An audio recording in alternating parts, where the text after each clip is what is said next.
Just an FYI, this content was originally created as a podcast back in March of 2019, hence the lack of video. So thanks for listening. You're listening to the Life Stuff podcast. I'm your host, Lisa Q, and this show really is just about the things that I'm curious about and want to explore in greater detail and that I want to understand better. And my hope is that you'll be able to connect to what I'm sharing and feel less alone if you currently do, and maybe even experience some personal growth. And hopefully I will too, because that's the whole point of why I'm doing this. Go.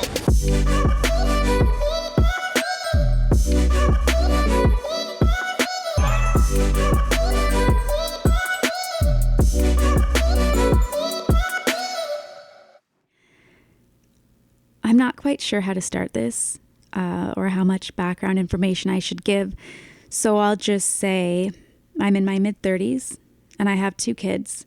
I've spent the last few years studying media and radio because I wanted to put together stories like these. So to start, this is a recording I did of myself reading something I wrote that I feel like captures what this episode is about. When I'm having a hard time, a lot of the time I will write something that reflects how I'm feeling at the time, just to kind of process it and get it off my chest. So the title is fairly dramatic because I was obviously feeling dramatic at the time. So I titled it Lost in Love, because that's how I feel about love, like I'm lost. So it's not like a poem. I don't know. It's just something I wrote that I'm going to share. So early on in my marriage, I would pour out my heart in agony, even writing letters like a journal that I would later destroy, begging God to take away this feeling of doubt that I had about my marriage, to make my brain different so that I would feel at peace and not want to run away. But it got worse and worse until after 11 years and 4 therapists, I left my marriage. Yeah, so that's what this is about. Relationship struggles, mainly my own. About a year ago, I started to wonder if the issues I was dealing with were more than just a matter of meeting the right person and being in the right relationship. I started looking deeper into the idea of relationship anxiety and more specifically, attachment style. If you're unfamiliar, there are 3 main ones: anxiously attached, avoidantly attached, people who are both of these together, and securely attached. There was a time in my life where I would have been afraid to talk to anyone about how I was struggling with this stuff, but I do it pretty regularly now, probably even too much. This is a talk I had with a good friend of mine about some of the impacts of early attachment. We're just going to jump right in here mid-conversation. Yeah, I can definitely look back on how the way my dad was and his behavior affected me with relationships, and how I was always moving from relationship to relationship to relationship. Like there weren't long periods of time between each one. Like there was this void, and I kind of lacked attention from him. I felt like I lacked attention, and so I guess I tried to fill that void by having a boyfriend. And when your parents were together, did you feel that way then, or did you feel like you had your dad's attention? Do you think it was as a result of the divorce? No, he had a lot of mental health struggles, and so although he was never diagnosed with anything other than depression and anxiety, he would come home from work either either in a really good mood, and he was playful and energetic and happy and fun to be around and wanted to be around us, or he came home totally grumpy and didn't want to have anything to do with us. And so every day when he would come home for work, let's say like 5 o'clock or something, I'd get anxiety or I'd feel anxious because I didn't know, what was it, happy dad or was it angry dad? And so, yeah, so that's he was always like that. Obviously, parents are not perfect, as we know, because we're parents now. Sure. But I think I definitely, to a certain degree, felt like with growing up in the church, and my mom had her own way of kind of teaching things and interpreting things and talking to us about stuff. I definitely felt at times like my opinions or feelings diverging from that stuff wasn't accepted. Okay. And so I think I interpreted that as feeling overbearing or like I couldn't be myself. But I was also really close with my mom. So it was like that. I felt like, I think from a young age, I thought I have to give a bit of myself up and what I think in order to be loved or accepted. And now that I'm older, I don't really feel that way. And it could have had something to do with the way I was interpreting things at the time. But you're a kid, you don't really know whether or not you just refuse to do something your parents want you to do if they're still going to love you. Like you could feel a bit scared about that. Mm-hmm. So I think that's where the kind of I want to avoid relationships piece comes from. Because if I'm in a relationship, when I'm close with someone, I can't be myself. And then because I wasn't that close with my dad, and I think sometimes I felt like he was kind of indifferent to me. Like that's how I interpreted him toward me. Or I felt like he didn't like maybe accept me, or like there was things, but I felt distance from him. So that created this need to like pull someone really close for fear that if I didn't, they would not be there for me. Okay. Right? So that's like this weird like push-pull thing going on where it's like if someone's distant, you want them close. And when they're close, you feel like you are suffocating and you want them to go away. Okay. So you think that your relationship with your dad affected? Well, with both of them. Yeah. Yeah. Like just the way I was as a child, I was very sensitive. So I was really sensitive to being accepted and loved and like what I needed to do to be accepted. And then also I think I was really sensitive to other people's maybe indifference or lack of interest. Like if it's your parent, you feel like you need them to be interested in you and care about your life. You're not really thinking about what's going on in their life and how much of their behavior towards you has to do with you versus their own stuff. Right. So I definitely, the way I interpreted those relationships from a young age, I think probably to some degree impact the way I feel about relationships now, even though I feel like I have good relationships with my parents now. But it's like you can't change some of that young child stuff. Yeah. So have you found now in your relationship, what has kind of helped you sort of overcome that? Because you've been married now for how many years? Like 12 years? Almost 12, yeah. Yeah. Yeah. That's great. So like, yeah, what like, how do you feel like you've kind of overcome that? Or is it about the partner? Like, is it because the person you're with is solid, so you feel safe? Yeah, that has a big part to play. Another. Or do you still feel anxious about that stuff? Okay. I don't at all. Okay. Yeah. I think when he and I met, I was at a time in my life where I knew exactly what I wanted. I knew so much about myself, just having had some life experiences. And so I knew the type of person I needed to be with. And also I knew that I needed someone who had the same belief system and same, how do I say this? The like same outlook, goals, maybe? Same goals, yeah, with marriage and commitment, and just someone who was willing to keep working at a marriage, all the way along.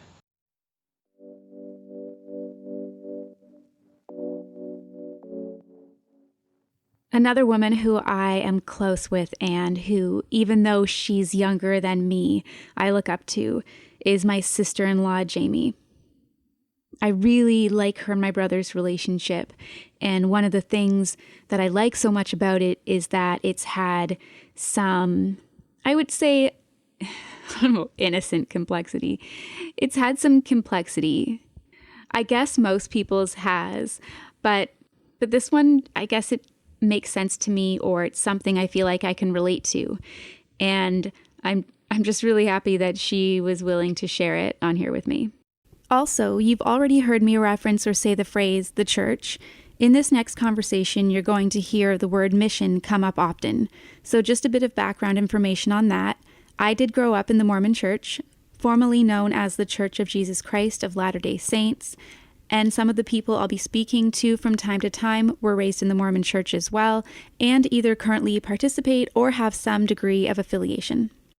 Right. And to me, he doesn't seem like somebody who's fearful of relationships. So no. I don't think he would have had much reason to dance around things for too long out of uncertainty. Right. Yeah. And that's true. Although there was like that period before he went away on his mission where he kind of just, he would be really cold and quiet sometimes when we got together as like a group of friends. And, that made me feel like sick to my stomach, and I wondered what the heck is wrong with him. And that was just because he was trying to put distance between us because he knew he was going away. Okay. I kind of like you saying that. It makes certain things like in my own life make more sense now. But did at those times, did you tell him how you felt or talk to him, or was it okay? Yeah, I remember the one day specifically. It was in May before he left, and he left in January. So it was like a while before he left. And he was acting weird at family. Your cousin Chris is going away for his mission party. And he didn't really look at me a lot. He didn't really talk to me. He was like kind of engaged with other people. Oh yeah, that would suck. It was awful.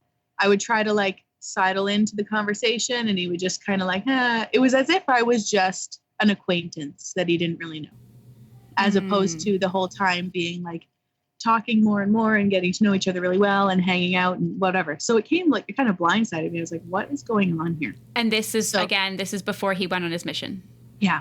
Okay. So I sent him an email that night because that was how we communicated. Like if we weren't on the phone at that time, I just sent him an email. I said, hey, I just noticed tonight you were really weird. Like what's going on?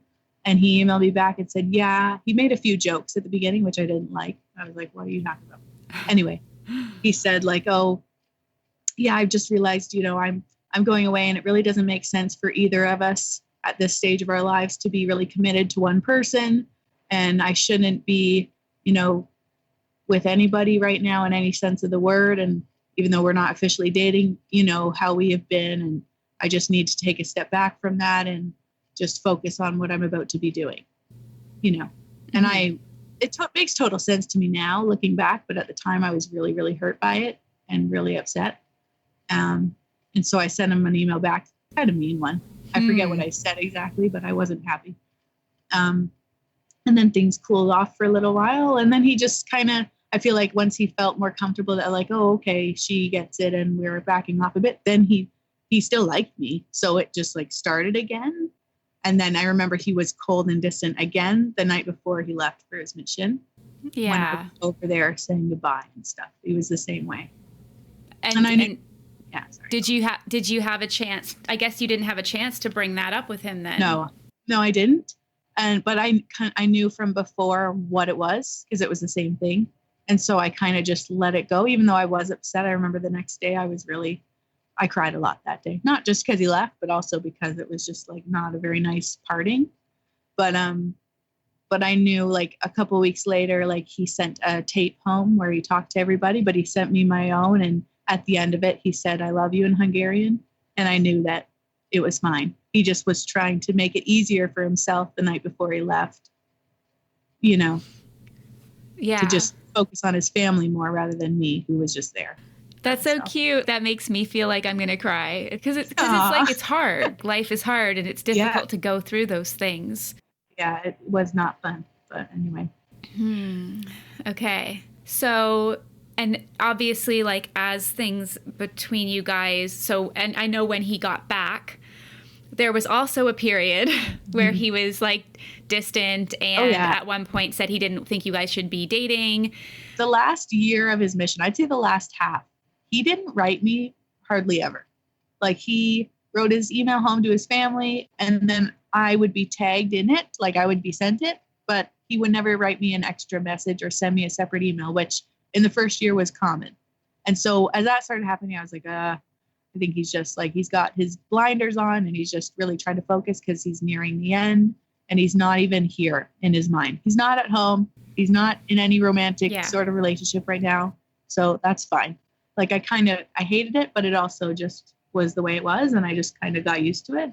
And then when he got home, of course, I was still interested, and he was just in missionary mode. And I remember he was home for about 3 weeks, and we went to the New Year's Eve dance, YSA dance in Toronto. And he was, again, just didn't want to dance or do anything, kind of sat there the whole time. And because as a missionary, you're not supposed to participate in those sort of things. He still felt that way. And so he felt like it was wrong for him to be there. And I remember asking him, what's wrong? Like, what's going on? And he kind of pulled me into the hallway and he said, like, I just can't do it. I can't date anybody right now. This feels so wrong to me even being here. I can't be in that mindset. And so, again, I was really upset on the car ride home. But he didn't know that. He was in the front, I was in the back, and I cried. And looking back, I understand it and I'm fine with it. But then it was really, really upsetting. And it was about a month or two later that he invited me to his friend's wedding. And I went with him, and then he held my hand for the first time that 2 years since before he had left. And he seemed to be coming back in that way, like just more present and wanting to have that kind of relationship. So. Okay. And you say now, like, I understand looking back. Did you, when you guys were first kind of starting out again, then was there a bit of a curve for you? Yeah, well, yeah, for sure. Like, I remember talking to my mom saying like, oh, he just seems moody. And like, why doesn't he just smile at me sometimes when I look at him? Why is he just in his head thinking about something? Now that I know him better, I know that that's just the way he is. And he thinks about things and he gets kind of in his head and he may not be present for a little while. And I think he's getting better at it, but it was just something I didn't know about him and I wasn't used to it yet. And so, yeah, that was kind of weird. And it took me some time to kind of, even though I felt ready and I knew that I wanted to be with him because I had for so long, I had to get to know him again.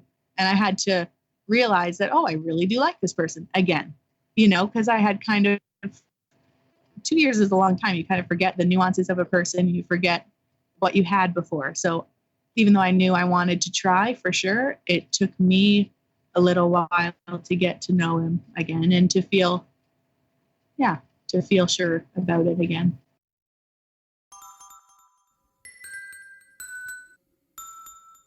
So part of the reason I've been pretty desperately trying to understand this stuff is because I've been dating someone recently, and I'm having a really hard time. At one point over a month ago, things seemed to have ended. Once again, I was having that feeling like I needed to get away. And then a few weeks later, I was working on an audio journal project, and my thoughts kept getting overrun with this confusion about what to do, whether or not I should reach out to him. These are a few clips from that time. All right, day 6, December 22nd. And because I'd been thinking a lot and the ruminating was getting to me, and I just felt like I needed to do something about it. And I'd honestly spent like days not doing anything but thinking about it.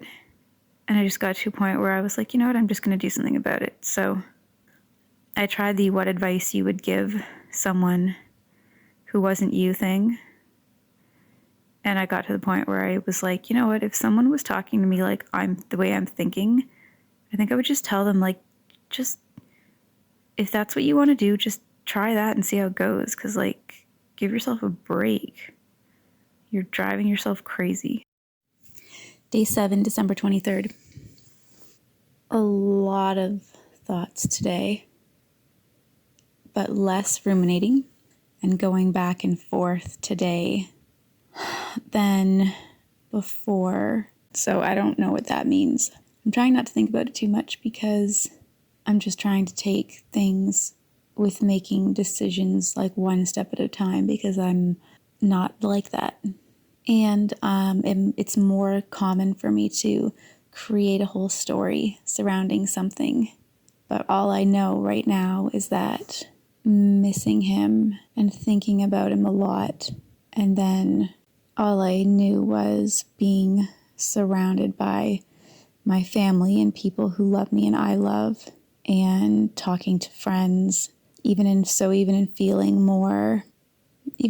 happier and busier, I was still missing him. So I don't know what that means.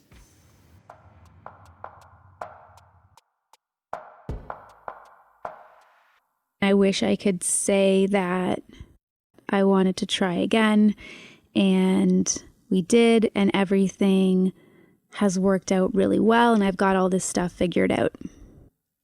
When I started this project, I was feeling pretty hopeful, but things have really continued to be pretty difficult. This was how I was feeling when I recorded last week. Maybe because I was having such a hard time with things at times when we just weren't getting anywhere, and he'd say, like, maybe we shouldn't talk anymore. Like, maybe we should just stop this and stop trying to see what this could be and just stop talking. What does it mean if my initial reaction to hearing that is relief? Like, I feel like I'm stuck or I'm trapped in this situation that I can't figure out. Anyhow, it's easy to, it's easy for the fear to get driven up when you have those memories or thoughts of feeling like, oh, I've had a few times now in this circumstance where I've thought, how much better would I feel if it was just over? And then at other times, looking at that person or like having moments with them that are very sincere and like very vulnerable, and feeling happy and feeling like, oh, this person really cares about me and like we could be together. And like not only would it be good enough, but a lot of it would probably be really good. And then thinking sometimes, not saying it, but thinking sometimes like, oh, I love this person. And then it's cumulatively, what's the truth? It seems really unfair, I guess, because I want to do the right thing. I want to do the right thing for myself, and I don't know what that is. I want to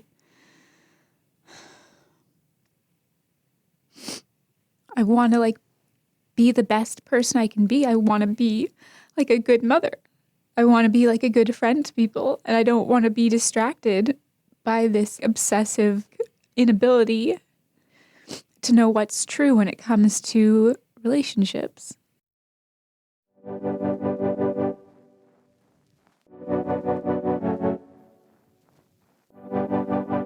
So no major realizations or instant progress. It's a slow process. For me, at least. And I think for a lot of people, maybe just in different ways. I'm glad I did this, though. Thank you for checking this out. I hope you were able to find it helpful in some way. If you did, please like this video and consider subscribing to my channel. Thanks.